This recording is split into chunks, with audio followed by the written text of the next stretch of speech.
Ako nga pala si Proy, call center agent sa gabi, dati sa umaga. Gusto ko din yumaman ng walang ginagawa pero parang hindi yata posible yun.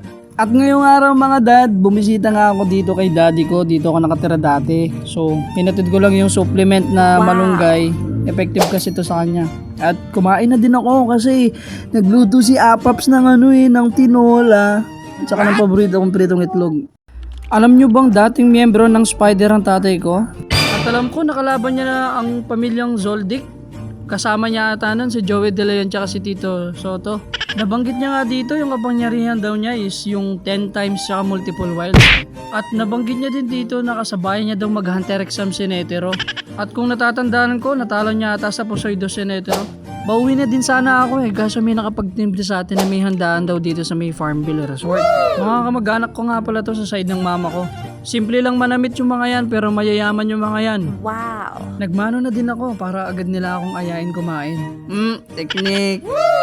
Alam nyo na dad kung ano yung tatarget lock natin dyan. Nagbaon na din ako ng essentials para may pang Sharon tayo. Hinahanap ko din si lola ko kaso wala pa siya. Bibigyan ko sana siya ng 500. Nagtatrabaho nga daw ulit si lola kasi naiinip daw siya sa bahay. Wow! Nagpasuyo na din ako sa pinsan ko na shy type na siya na lang kumuha at magsandok. Eto na nga ni, all goods na.